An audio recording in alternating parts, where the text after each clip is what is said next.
అధికారంలోకి రాకముందుకు అధ్యక్ష సీఎం చంద్రబాబు నాయుడు గారు కానీ డిప్యూటీ సీఎం పవన్ కళ్యాణ్ గారు వాళ్ళు చెప్పారు అధ్యక్ష.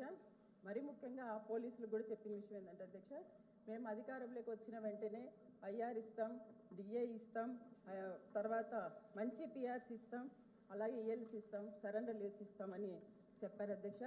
అదేవిధంగా ఈరోజు చూసుకుంటే అధ్యక్ష, మాకున్న ఇన్ఫర్మేషన్ వరకు ఈరోజు ఇక్కడ దాదాపుగా ఇవ్వవలసిన బకాయిలే 30,000 పైన ఉన్నాయి అధ్యక్ష. సరెండర్ లీవ్సే 6,000 కోట్ల అధ్యక్ష, డిఏలు 12,119 కోట్ల అధ్యక్ష, గ్రాడ్యుటీ ఇచ్చి 2,000 కోట్ల అధ్యక్ష, జీపీఎఫ్ 1,200 కోట్ల అధ్యక్ష, ట్రావెలింగ్ అలవెన్సెస్ వచ్చి 100 కోట్ల అధ్యక్ష, మెడికల్ ఇన్వెస్ట్మెంట్స్ వచ్చి 100 కోట్ల అధ్యక్ష, ఏపీజీఎల్ఏ వచ్చి 120 కోట్ల అధ్యక్ష, పిఆర్సీ బకాయిలు 10,000 కోట్ల అధ్యక్ష. దాదాపుగా ఈరోజు ఈ చూసుకుంటే అధ్యక్ష 30,000 కోట్ల పై వరకు ఈరోజు ఈ బకాయిలు ఉన్నాయి అధ్యక్ష. అధ్యక్ష ఈరోజు మంత్రి గారు చెప్తూ పిఆర్సీని మేము పరిశీలిస్తామని చెప్తున్నారు అధ్యక్ష. అధ్యక్ష కమిటీని వేయడానికి ఇంకా పరిశీలన ఎందుకని అడుగుతున్నాం అధ్యక్ష. ఈరోజు కమిటీ వేస్తేనే ఇంకా దాదాపుగా ఈరోజు చూసుకుంటే సంవత్సరం పైనే కమిటీ మీద చర్చలు జరుగుతాయి అధ్యక్ష. తర్వాత ఎలక్షన్స్ వస్తాయి అధ్యక్ష. పిఆర్సీ అనేది ఎలక్షన్ ముందు అనౌన్స్ చేసుకోవాల్సి వస్తుంది అధ్యక్ష. ఈరోజు చూసుకుంటే అధ్యక్ష దాదాపుగా 15 నెలలైంది అధ్యక్ష ఈ పిఆర్సీ కమిషన్ నియమించలేదు. అలాగే అధ్యక్ష ఎక్కడైనా సరే అధ్యక్ష గతంలో పిఆర్సీ ఫిట్మెంట్ కోసము పోరాటం చేసేవాళ్ళు అధ్యక్ష. కానీ ఈరోజు చూసుకుంటే ఫిట్మెంట్ కోసం పోరాటం చేయట్లేదు అధ్యక్ష, పిఆర్సీ కమిటీని వేయండి అని పోరాటం చేయాల్సి వస్తుంది అధ్యక్ష. అలాగే 4 డిఏలు పెండింగ్లో ఉన్నాయి అధ్యక్ష. ఆ 4 డిఏలు ఎప్పుడు చెల్లిస్తారు అధ్యక్ష? ప్రతి పండగకు ఉద్యోగస్తులు ఈ రోజు వస్తుంది, ఈ పండగకు మాకు డిఏ వస్తుందని చూస్తున్నారు అధ్యక్ష. కానీ ఈ దసరా కన్నా ఒక డిఏ అన్న ఇస్తారని అడుగుతున్నాం అధ్యక్ష. అదేవిధంగా అధ్యక్ష చూసుకుంటే అధ్యక్ష 4 డిఏలు పెండింగ్లు ఖచ్చితంగా ఇవ్వాలని కోరుకుంటున్నాం అధ్యక్ష. అలాగే చూసుకుంటే అధ్యక్ష పోలీసులకు ఇవ్వాల్సిన సరెండర్ లీవ్స్ అధ్యక్ష 4 సరెండర్ లీవ్స్ ఉన్నాయి అధ్యక్ష. ఈరోజు నవంబర్ వస్తే 5 అయితే అధ్యక్ష వాళ్ళు పోలీసులు ఆ సరెండర్ లీవ్స్ మీదే ఎక్కువ డిపెండ్ అయ్యి పిల్లలు అంటే వాళ్ళ ఎడ్యుకేషన్ కోసం వాళ్ళు సేవ్ చేసుకుంటారు అధ్యక్ష. దాన్ని ఖచ్చితంగా సరెండర్ లీవ్స్ కూడా ఇవ్వాలని కోరుకుంటున్నాం అధ్యక్ష. ఇంకా చూసుకుంటే అధ్యక్ష పెన్షనర్స్ ఇస్తానని చెప్పాడు. దాదాపుగా ఈరోజు ఒక్కొక్కరికి 15 లక్షల నుంచి 20 లక్షల దాకా బకాయి ఉంది అధ్యక్ష. వీరి మీద కూడా కనికరం చూపించుకుంటే ఎందుకు అధ్యక్ష? ఎందుకంటే పెన్షనర్స్ చివరికి వాళ్ళు మరణించే పరిస్థితికి వచ్చారు అధ్యక్ష. ఖచ్చితంగా పెన్షనర్స్కు వాళ్ళ బకాయిలు చెల్లించాలని కోరుకుంటున్నాం అధ్యక్ష. ఈరోజు పక్కన రాష్ట్రంలో తెలంగాణలో 5% పిఆర్సీ ఇస్తున్నారు అధ్యక్ష. ఆ పిఆర్సీ వల్ల అక్కడున్న అక్కడున్న ప్రభుత్వ ఉద్యోగులతో పోల్చుకుంటే మన ఆంధ్రాలో ఉన్న ప్రభుత్వ ఉద్యోగులకు 2,000 నుంచి 3,000 వరకు ప్రతి నెల వాళ్ళ జీతం తక్కువ చూపిస్తుంది అధ్యక్ష. ఇలా చాలా ఉన్నాయి అధ్యక్ష. ఈ బకాయిలన్నీ చెల్లించాలని తెలియజేస్తున్నాం అధ్యక్ష. అదేవిధంగా గతంలో చూసుకుంటే అధ్యక్ష జగన్మోహన్ రెడ్డి గారు వచ్చిన వెంటనే 27% ఐఆర్ ఇవ్వడం జరిగిందంట అధ్యక్ష. అంటే 19లో ఎలక్షన్ క్యాంపెయిన్లో ఏదైతే నేను అధికారంలోకి వస్తేనే 25% నేను ఐఆర్ ఇస్తానని చెప్పాడో ఫస్ట్ క్యాబినెట్లోనే 27% అనౌన్స్ చేసిన ఘనత జగన్మోహన్ రెడ్డి గారి అధ్యక్ష. అదేవిధంగా చూసుకుంటే అధ్యక్ష వచ్చిన వెంటనే 10 డిఏలన్నీ కూడా క్లియర్ చేయడం జరిగింది అధ్యక్ష. ఇంకా చూసుకుంటే అధ్యక్ష సరెండర్ లీవ్స్ కూడా ఇవ్వడం జరిగింది అధ్యక్ష. ఇలాగా అంటే ఇలాగా చేసుకుంటూ అధ్యక్ష క్వశ్చన్ వేస్తాను అధ్యక్ష. క్వశ్చన్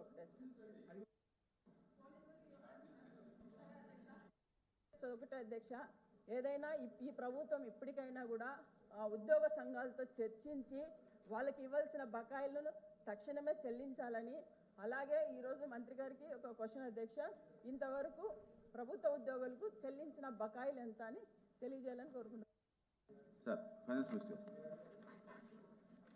చైర్మన్ సార్, చాలా సంతోషంగా ఉంది అధ్యక్ష. వీళ్ళలో మార్పు వచ్చిందా, మార్పు నటిస్తున్నారా, ఏదైతేనే మొత్తానికి కనీసం లిప్ సింపతి అన్న చూపిస్తున్నారు అధ్యక్ష. సంతోషం, లిప్ సింపతి అన్న కనీసం అంత మేరకు గుర్తించినందుకు నిజంగా ధన్యవాదాలు అధ్యక్ష. నాకు ఒక్కటి ఆశ్చర్యం వేస్తుంది సార్.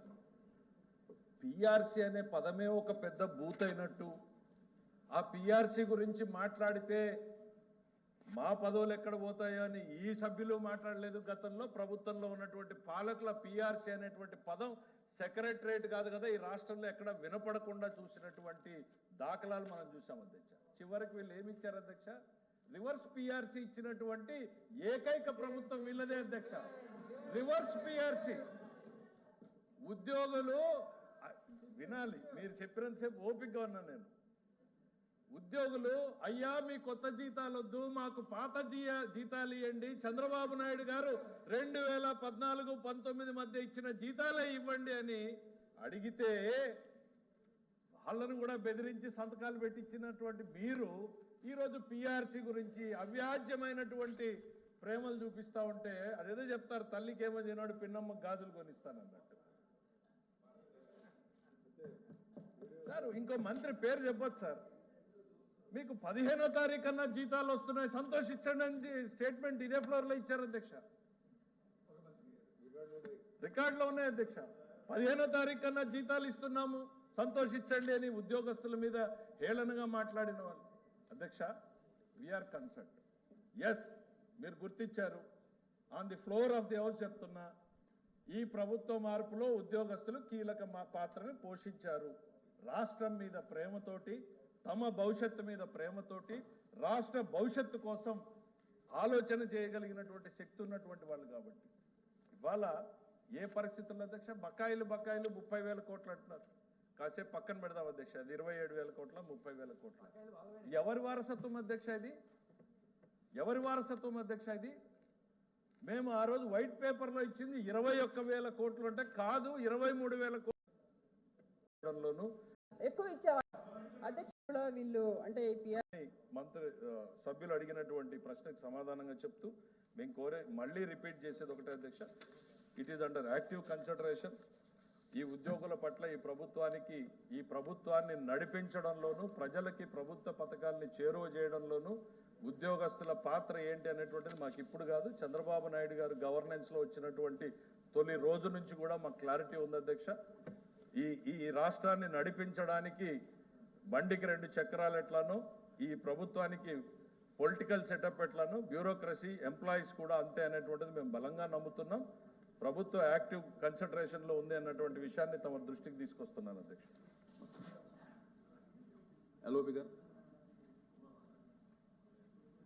అధ్యక్ష, మినిస్టర్ గారు చెప్తూ ఎప్పుడు కూడా వీళ్ళు అంటే ఈ పిఆర్సీ గురించి ఈ సభ్యులు మాట్లాడింది లేదు అన్నారు అధ్యక్ష. గతంలో కూడా గత గవర్నమెంట్లో కూడా యాజ్ ఎ టీచర్స్ ఎమ్మెల్సీగా మేము ప్రభుత్వ ఉద్యోగాల గురించి, మా టీచర్స్ గురించి ప్రతిసారి కూడా ప్రభుత్వ దృష్టికి తీసుకెళ్తూనే ఉన్నాం అధ్యక్ష. ఎక్కడ అధ్యక్ష నేను ఒక విషయం చెప్తున్నా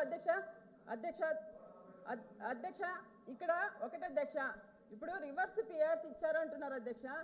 దాదాపుగా 5 సంవత్సరాల్లో 2 సంవత్సరాల్లో కరోనా సరిపోయింది అధ్యక్ష. కోవిడ్తో దేశమంతా విలవిలా ఉన్న పరిస్థితులలో అధ్యక్ష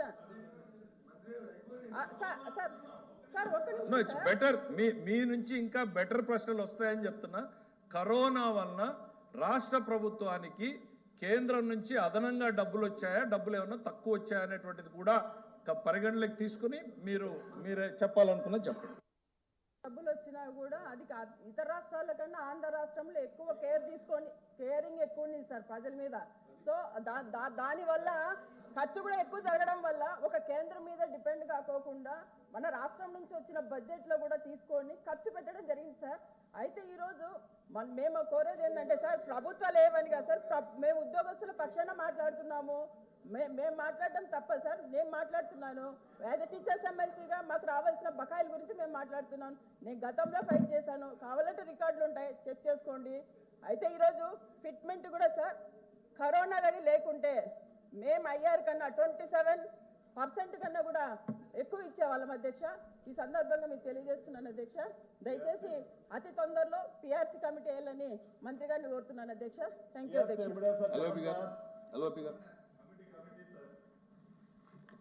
అధ్యక్ష, సబ్రేటింగ్ సీనియర్ మంత్రి గారు, ఫైనాన్స్ మినిస్టర్ గారు మంత్రిగా కొత్త అయినప్పటికీ కూడా ఆయన సుదీర్ఘకాలం అనుకున్న వ్యక్తి అధ్యక్ష.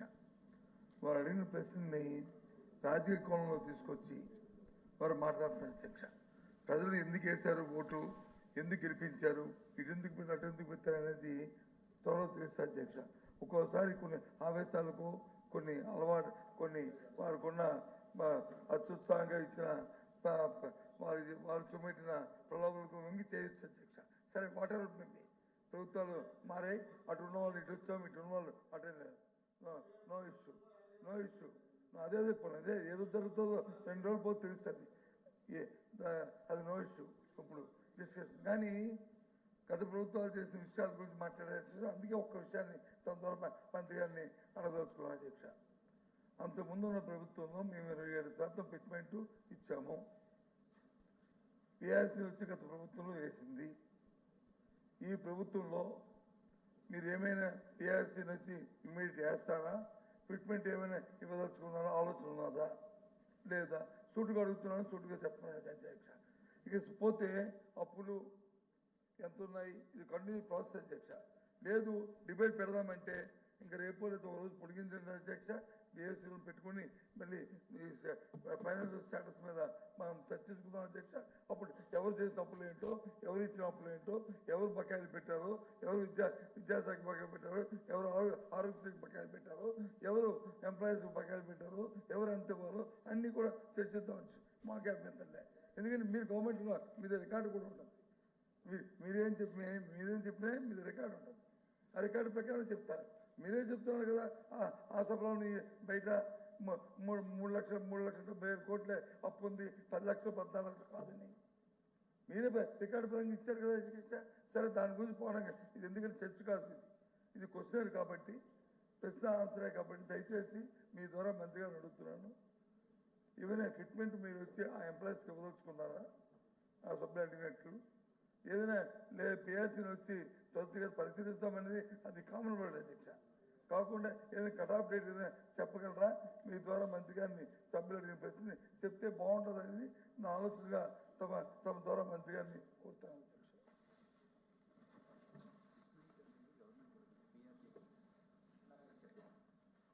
చైర్మన్ సార్,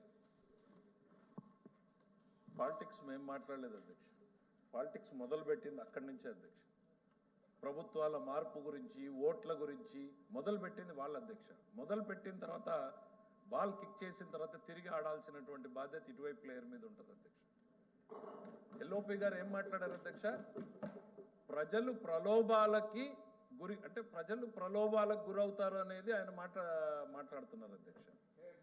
ఈ డెమోక్రసీలో, ఈ ఫ్లోర్ ఆఫ్ ది హౌస్లో మనం డెమోక్రసీలో అత్యున్నత స్థానం అనుకునేటువంటి శాసనసభలో కూర్చుని ప్రజలేసినటువంటి ఓట్లకి, తీర్పుకి వారు ఇచ్చేటువంటి భాష్యం ఏంటంటే ప్రజలు ప్రలోభాలకు గురై ఓట్లు వేశారు అని, ప్రజల పట్ల వాళ్ళకి ఏ రకమైనటువంటి భావన ఉంది అనేటువంటిది స్పష్టంగా వేదిక ద్వారా చెప్పారు అధ్యక్ష. This is the attitude of the opposition. ప్రజల పట్ల వాళ్ళకి ఏ రకమైనటువంటి అధ్యక్ష వాళ్ళు అట్లాంటి భ్రమల్లోనే ఉండాలని మేము కోరుకుంటాం. వాళ్ళు అట్లాంటి భ్రమల్లోనే ఉండాలని కోరుకుంటాం.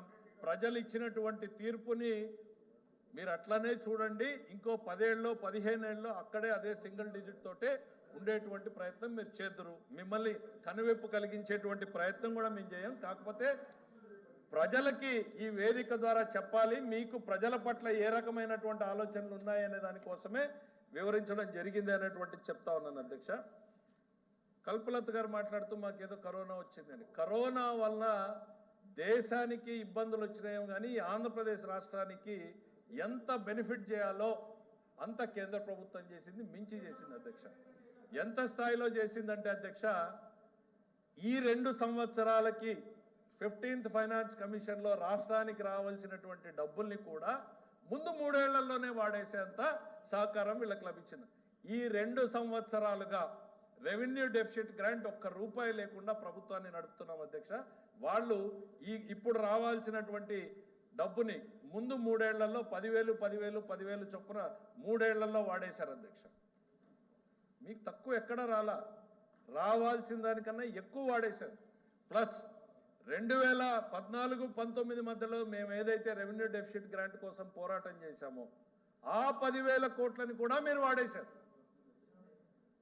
ఇప్పుడు చెప్పండి, ఉద్యోగస్తుల మీద మీకు ప్రేమ ఉండి ఇవ్వలేదా, ప్రేమ ఉండక ఇవ్వలేదా? డబ్బులు ఎక్కడా తక్కువ రాలేదు అధ్యక్ష. ఇప్పుడు నేను చెప్తున్నా, ఈ 2 ఏళ్ళు మాకు రెవెన్యూ డెఫిసిట్ గ్రాంట్ రాలేదు. ఈ 2 సంవత్సరాలకు రావాల్సింది ముందు 3 ఏళ్లలో వాడారు. అంతకుముందు సంవత్సరంలో మేము పోరాటం చేసినటువంటిది వాడారు. 40,000 కోట్ల రూపాయలు అదనంగా మీకు వచ్చింది. ఇవాళ ఆ 20,000 కోట్లు ఉండింటే ఇంకా ప్రజలకు మరింత బెనిఫిట్ చేసేవాళ్ళం. అయినా మేము నడుపుతా ఉన్నాం. ఇంకా కోవిడ్ పేరు చెప్పుకుని మీరు ఎంతకాలం బతకాలనుకుంటున్నారు అనేటువంటిది నేను మిమ్మల్ని అడగదలుచుకున్నాను అధ్యక్ష. కోవిడ్ కోవిడ్ కోవిడ్ కోవిడ్ అని ప్రజల్ని భ్రమ పెట్టేది. రెండోది 3,70,000 కోట్లను ఆ సభలో ఇచ్చారు. నిన్న ఈ సభలోనే ఇచ్చాను నేను. మొన్న 9,74,000 కోట్ల బకాయిలు ఉన్నాయనేటువంటిది పేపర్ తీసుకోండి. నిన్న కాక మొన్న ఈ సభలోనే ఇచ్చాను నేను. దయచేసి అప్పుడప్పుడు మీరు ఆ పత్రికను చదవండి. మీరు వద్దన్ను, అప్పుడప్పుడు ప్రభుత్వ కథనాలు వాస్తవాలు కూడా చదవండి. ఆ పత్రికనే చదివి అదే నిజమనేటువంటి భ్రమల్లోకి మీరు పోయి అది నిజమని మమ్మల్ని నమ్మించేటువంటి ప్రయత్నం, ప్రజల్ని నమ్మించేటువంటి ప్రయత్నం మీరు చేస్తే మీరు నవ్వుల పాలవుతారు. మీరు రోజు చదువుకోండి, గంటలు గంటలు చదవండి, దాన్నే చూడండి. కానీ అప్పుడప్పుడైనా వాస్తవాలకు దగ్గరగా ప్రజల మధ్య ఏం జరుగుతుంది, ప్రభుత్వంలో ఏం జరుగుతుందో తెలుసుకునే ప్రయత్నం చేయమంటున్నాం అధ్యక్ష. ఇక పిఆర్సీ అధ్యక్ష, కమిషన్ డిసైడ్ చేస్తుంది అధ్యక్ష ఫిట్మెంట్. అది ఎల్ఓపి గారికి తెలుసు అనుకుంటా. డెఫినెట్లీ ఇది it's a major policy decision. Entire ప్రభుత్వానికి సంబంధించినటువంటి, ప్రభుత్వ యంత్రాంగానికి సంబంధించినటువంటి కీలకమైనటువంటి డెసిషన్. దీన్ని ప్రభుత్వం, గవర్నమెంట్ యాక్టివ్ కన్సిడరేషన్లో ఉంది అని చెప్పాను నేను. ఏదో ఆషామాషిగా చెప్పినటువంటి మాటలు కావాలి. దీంట్లో ముఖ్యమంత్రి గారి జోక్యం అవసరం అవుతుంది. చాలా పెద్ద నిర్ణయం అధ్యక్ష. ఇది రాష్ట్ర ప్రభుత్వ యంత్రాంగాన్ని ప్రభావితం చేసేది. వారు ఏదో అడిగారు కదా నేను ఇక్కడి నుంచి చెప్పి వెళ్ళిపోయేటువంటిది కాదు. డెఫినెట్లీ దీని మీద ప్రభుత్వం చాలా దీర్ఘంగా ఆలోచిస్తుంది. అప్రాపరేట్ టైంలో దాని మీద డెసిషన్ తీసుకోవడం జరుగుతుంది అనేటువంటి సభ్యులకు తెలియజేస్తున్నారు.